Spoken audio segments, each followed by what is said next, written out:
Recording in progress.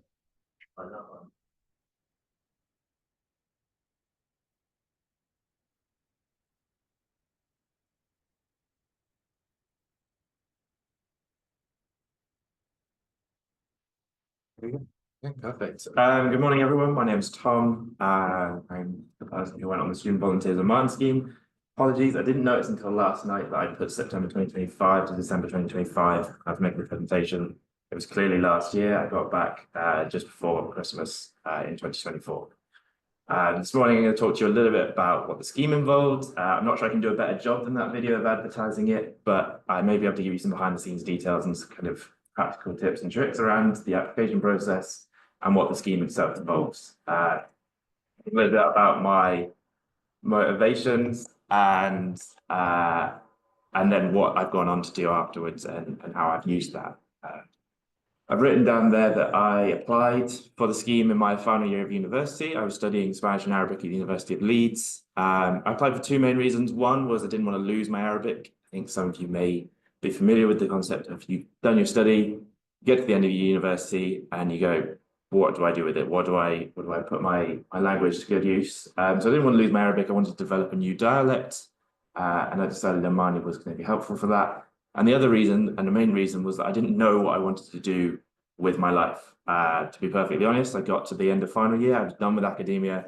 I didn't have the energy, but I also didn't have the capacity to go through the fairly grueling process of applying to various graduate schemes in my final year, as well as doing a dissertation and various final year deadlines. So I decided that the student volunteer scheme checked both boxes for me and allowed me to travel as well, which is something I'm really passionate about. And it worked. I had the time when I was out there to go and think about what I wanted to do with my life. I got to meet loads of young people and realize I'm really passionate about youth education. And I managed to get a job working for the Duke of Edinburgh Award. For those who don't know what that is, it's essentially an outdoor education and personal development program for young people aged 14 to 25. And it's what I do day in, day out now. I take young people on expeditions all over the world, but also I get to work with them to develop their interests and their passions outside of school and make sure they're really well-rounded individuals that move into the working world.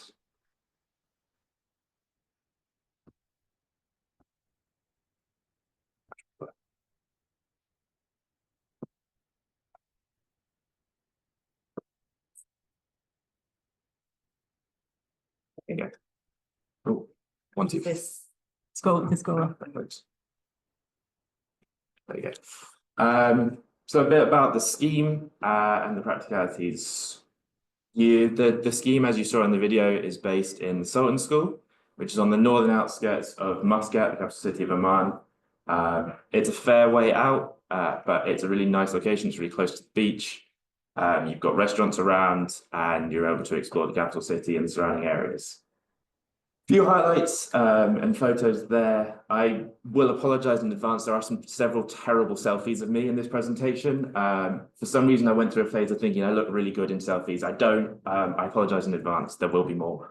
But there's me hiking through a mountain pass near the old city of Muscat up at the top.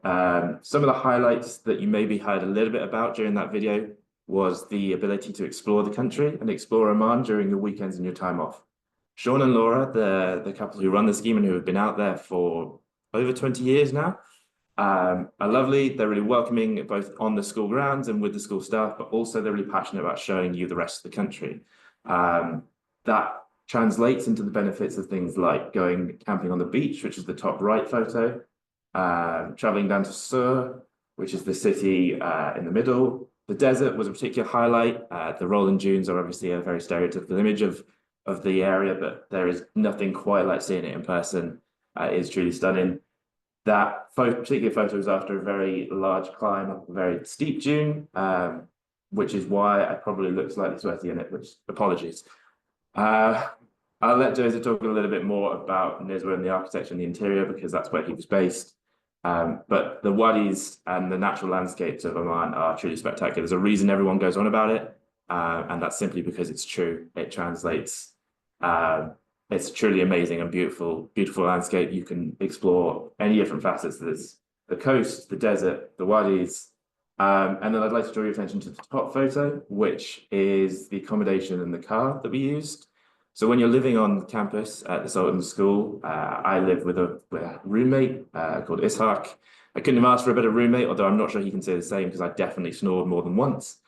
But we shared a room and a small kitchen and bathroom, and we had the outdoor space. The car is invaluable for exploring the rest of the country. So we drove down to the turtle nesting site, so Ras Al Hind. We also went to Nizwa and explored the markets, various places. But you have that flexibility and that freedom to go out and explore the areas. Okay. Next, I can't really talk about the scheme without talking about the people. It's true, again, it's a stereotype that holds true when you go out there, is that the people in Oman are truly welcoming and friendly. Both the students and the wider aspects, the wider communities. To talk a little bit about what your daily life might look like on the scheme, it's generally split into two phases. You've got the younger students who you work with during the day, and the older students, the boarding students from the interior who you work with during the evening. For me personally, I worked with students from anywhere from year 4 to 18 plus 90 was the oldest student I worked with. It's a huge age range, but that provides a real dynamic and variety throughout the day. I've got some photos. Unfortunately, I can't show you faces due to safeguarding reasons, but there's photos of the students up there. Working with young classrooms of kind of, yes, year 3, year 4, often on English or PE or swimming is really entertaining. You build relationships as you see the same classes week in, week out, and you build really close relationships with some of those young people.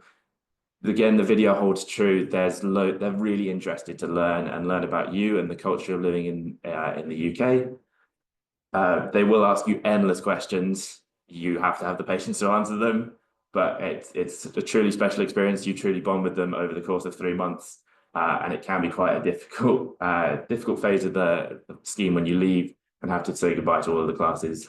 You can see from some of the photos in the top middle with the circles that I was slightly mobbed by small people, which is great. The other phase of the scheme is the scholars and the boarding students. So the Sultan School was set up initially to host students from the interior and educate them and give them the opportunity to integrate themselves in the capital city, which often has a lot more wealth. There's currently 50 boarding students at the Sultan School, and they live on site in the building which is pictured at the bottom there. They range from year 7 to year 13, and they often have very close communities and very close friendship groups at the Sultan School.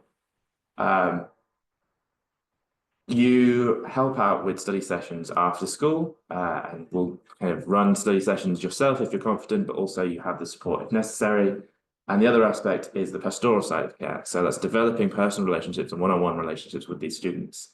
It can be really special. Often I found they were the best source of information about Oman, about the local culture, and where they wanted me to visit and where they thought I should visit. They're incredibly passionate about both their own country and their hometowns, but also learning about the UK and very globalized outlook in terms of wanting to move abroad and study at university and engage and take up languages. Their English is often far better than your Arabic, so there's no need to worry about slipping up, but they also have an incredible patience and kindness about teaching you their language and their culture. I couldn't really talk about Oman without talking about rugby, and this is my own self-interest here. But I would use it to encourage you to engage with Omani life outside of the school. The school is a campus-based living, so you're living side by side with the staff that you work with every day. So I would encourage you to get off campus and engage in Muscat life. Muscat is a very bustling, thriving cultural capital city. It has loads of sports opportunities. There's the modern malls, modern shopping. They've got the historical museums and buildings, and it's really, really beautiful. For me, rugby was incredibly important. It was a family away from home that I connected with, and it gave me incredible opportunities. I played for the national team whilst I was out there. I went to the Dubai Sevens with Muscat, which is the photo at the top middle. And I also helped referee and organize a regional tournament that concentrate around most of the south of the Gulf. But get out and explore, particularly the city. Oh, that's formatted terribly. Apologies. A couple of practical points to consider when you're applying. I'll make sure that my contact details are available after the day. So if you come to apply and you think, I wish I could talk to him about that, then you're more than welcome to reach out. But one is young people. You spend a lot of your time working with the young people. If the idea of being in a classroom full of 20 kind of year fours sounds like your worst nightmare, possibly not the scheme for you because you will spend a lot of time with them. But they are incredible. They're really passionate about Omani culture and the Omani and the country. And they're really kind and funny and interesting. And obviously, I say that as someone who now works in youth education, so I'm slightly biased, but I do love it. Another thing to consider is the location experience. You're based in Muscat, which is a capital city, and it's a Gulf city in a lot of ways. Like Rosa was saying earlier, there aren't any high rises, so a lot of that culture and tradition is still preserved in a really beautiful way. But it's different from living in the interior and living further away from the capital cities. You still have modern amenities, there's still shopping. The city is revolved very much around driving and cars. So having the access to the car is really important and gets you to the beach and to places like the cafe on the left, which is one of my favorites. There are also very cheap and affordable taxis around, so don't feel that if you can't drive it, it's not for you. But it's a very different experience from, as I say, living outside of the capital city and away from Muscat. Muscat is very busy and very bustling at times. Something else that's worth considering is mental health. It's obviously something that I'm passionate about and something that's been raised far more in recent years. But moving away, moving abroad can be really difficult, can be really isolating. You're away from family, from friends. And the Gulf culture, whilst everyone is there to help and be friendly and welcoming, can be isolating if you're not willing to put yourself out there and not willing to make those connections and put in some effort. So I would say it's nothing that should put you off, but something that's worth considering is how you look after your mental health, how you deal with talking to people about your struggles and about your isolation, and about dealing with that sort of thing. I put the word adventurous there as a final one, or adventurous and language and culture I'll talk about as one, and that kind of links back to my point of putting yourself out there. So for me, that was rugby and joining community outside of the campus. And I used that to practice my Arabic. So now I know all sorts of rugby moves in Arabic, which is completely useless in the rest of my life. But at the time, it was great. But English is very much a spoken language in Muscat. And in order to engage with the Arabic and improve your Arabic, you are going to have to put yourself out there and have the confidence to start those conversations and ask about speaking Arabic and practicing Arabic. Everyone will be happy to and very enthusiastic and passionate about the fact that you're interested in learning that language, but it is going to involve some confidence in putting yourself out there. And that's, again, a difference with Muscat compared to perhaps the interior, where English is less spoken. I've got a bit of a Q&A. I don't know if Joseph wants to present first or we do it how we do it. But a couple of considerations you might want to ask about that I haven't really talked about is applications. So I'm happy to talk through the process, logistics in terms of the costs and the timings for how I got out there. And I'll obviously talk about any and all stories that you want me to. Again, apologies for the terrible selfie. That's an alarmingly large picture of me. But there you go.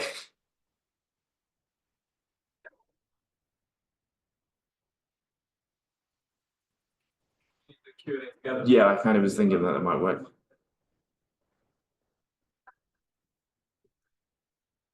Yeah. Okay. So I'm going to talk about the Arabic language scheme. As I'm talking, I brought some things from Oman today. So try and work out what this is and then give it a smell and chew it, but I would. So those, but just yeah, as I'm talking, maybe use some parts around.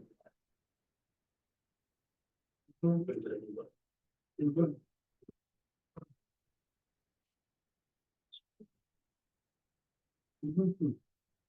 you just have to like scroll down because then okay, cheers. Is the point? The point is not working.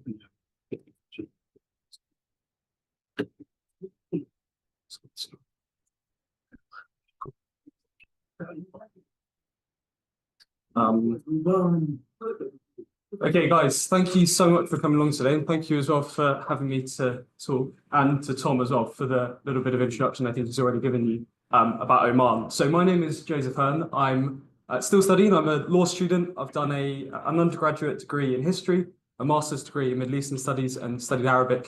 Had the fortune to study Arabic in a few places in the world, including Egypt and Jordan as well.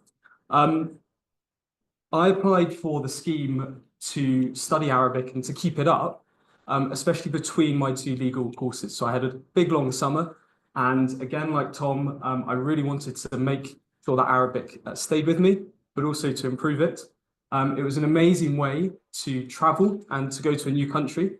And as Rose has pointed out as well, it's fully funded. So that's a really, I think, unusual thing especially for Arabic programs. So all benefits to bear in mind. I'm just going to introduce a little bit about the structure of the language scheme, run through some of the benefits of being there, especially the trips that we did, the places that we saw.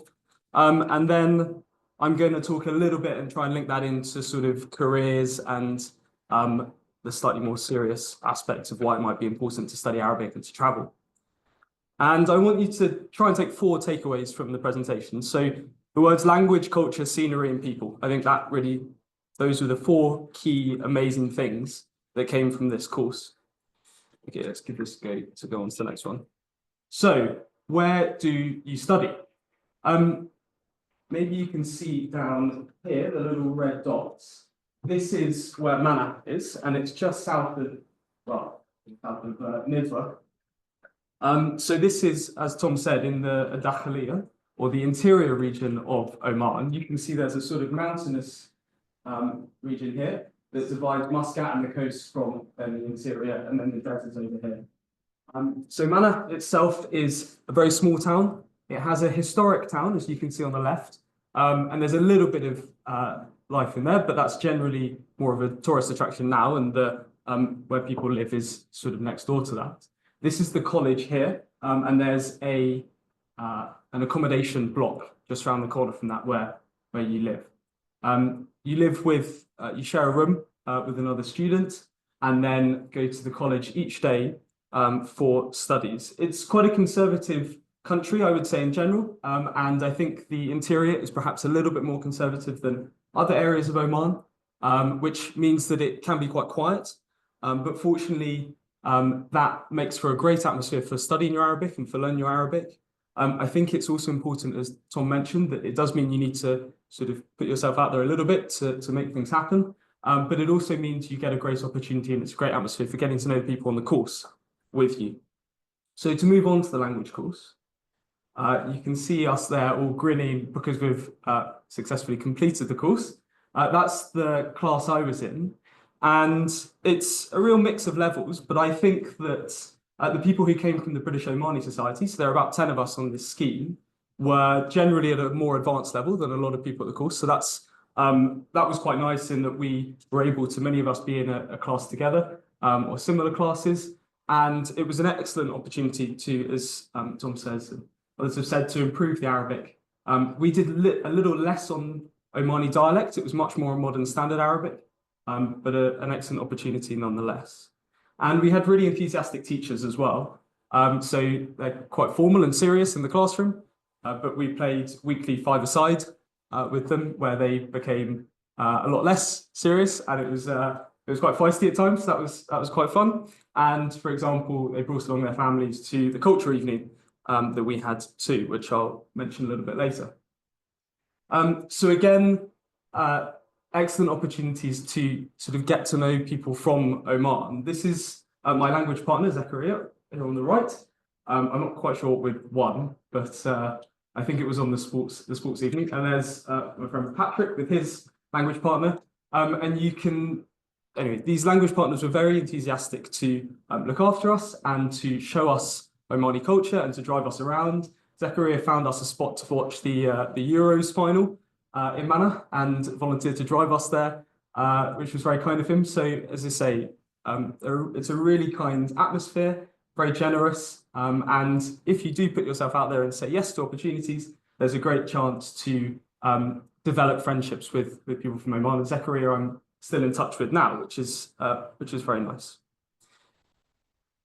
So to move on to, I think perhaps the aspect of the scheme that was a little bit unexpected for me in terms of being an amazing thing and an amazing benefit was just the broader group who I was studying with, many of whom, well, in fact, all of whom were not from Oman, but from all over the world. So it was quite a big cohort of American students, but we also had students from Iran, Pakistan, South Korea, Japan, France.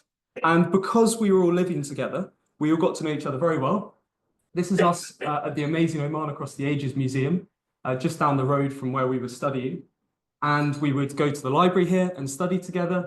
Calvin, who is there in the photo, and a couple of the others have come over from the US to visit some of us in London. So this network has really stayed together. And that's, I mean, it's nice when you're there to study with people who you get on with. But I think also it goes to the point that you have similar interests with the people you're studying with. You know, you've all applied for a similar scheme for a similar reason. And so that's something that's really special and has really remained with us all, is this broader network now kind of spanning the world, where we've shared this experience in Oman, really enjoyed it, and then stayed in touch. So something to bear in mind there. So to move on to more of the trips, I suppose there's two aspects of the trips. So the school, on the program itself, the school organizes a lot of trips around Oman, which again was, I didn't quite fully expect how amazing that would be. I was quite focused on the Arabic studies, but there were these amazing benefits of going away at the weekends. So this is us in Muscat. There were other trips to a similar turtle sanctuary. I'm not sure if it's the same one, but a similar turtle sanctuary, to some of the old towns in the interior, over to Muscat as well. So the school was amazing at putting on those opportunities for us, and that was really special to see much more of Oman outside of just Mana and Nizwa. A couple more trips, so to the theatre in Muscat on the left, and then to the Daminiat Islands with a group of us where we took boat out and went snorkeling. And again, something I didn't really expect to be doing during my summer, snorkeling with turtles, but that was an amazing experience for me. I'd never done anything like that at all before. And as you can see there, some friends perhaps for life. So Patrick, I meet up with regularly in London, for example. So that was really special. This was another of our friends that we made here, the goats, which was out hiking in the mountains. And so this was a little bit more when we were able to use our free time, again, hiring vehicles and driving up into the hills and trying to practice our Arabic at times as well, whether it's a friendly conversation with a Saudi hiker or a slightly less friendly conversation with our accommodation owner. But a whole mix of amazing opportunities to practice Arabic there and to chat with people, and of course in the amazing scenery of Oman. And I suppose just something worth adding, which I don't think has been mentioned, is just how safe generally Oman is as well. I think it's generally agreed to be one of the safest countries in the world, and certainly we felt that when we were there. So I think that's important to mention. Actually, just on the point of chatting with people, I think even in the interior, people's English is generally pretty good, I think, in Oman. I think that's partly there's quite a high level of education. And so you are able to speak English often if you want. But I think what so amplifies the generosity of Omani culture is if you want to then speak in Arabic, including informal Arabic rather than dialect, generally the population were very enthusiastic and helpful and happy to do that. So even if they perhaps were sort of laughing when I came out with very formal phrases in the taxi, but that's something that's really nice, is that you can kind of, if you're feeling very tired or your Arabic is slightly off that day, it's not kind of all pressure all the time, but there's really good opportunities to chat in Arabic. So that's good. So here is our contribution to the cultural evening. You can see a selection of things that we've made. So we've got 2 Victoria sponge cakes, I think a Welsh stew.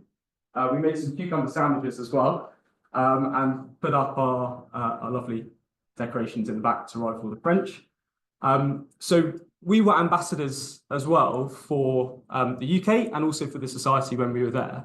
And I think that's partly because there were so many other nationalities. And so we were also sort of ambassadors towards them as well.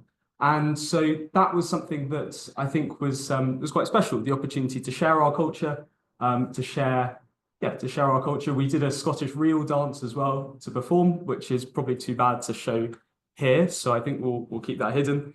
But the point about being ambassadors stands. So, for example, the scheme is mentioned in the Omani national newspapers.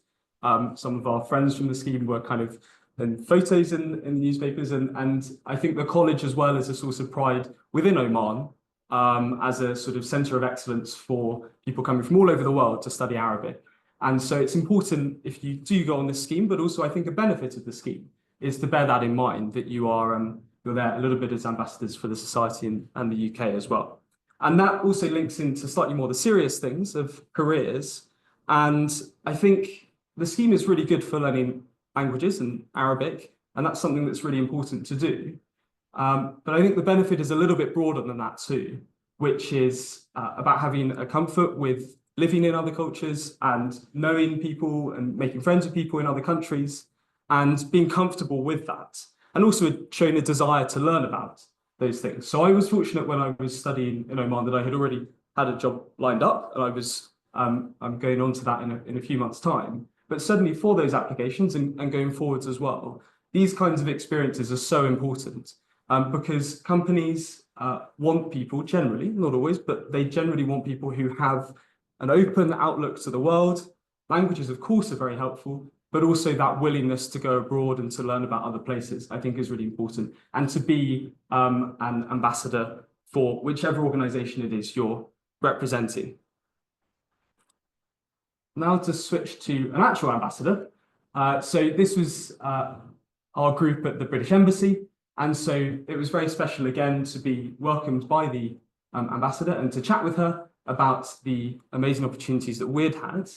And I think what's so nice, and Richard often mentions this, and Rosa does too, and the ambassador did too, is the desire to keep these British Omani links going.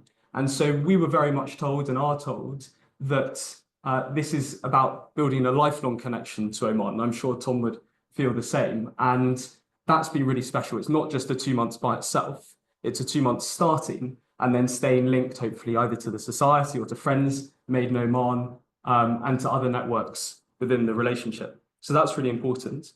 To move on to just briefly, as we come to a close, where people are now and what people are doing with their Arabic. There's a whole mix of people in this picture and the things they're doing. So some people are doing PhDs.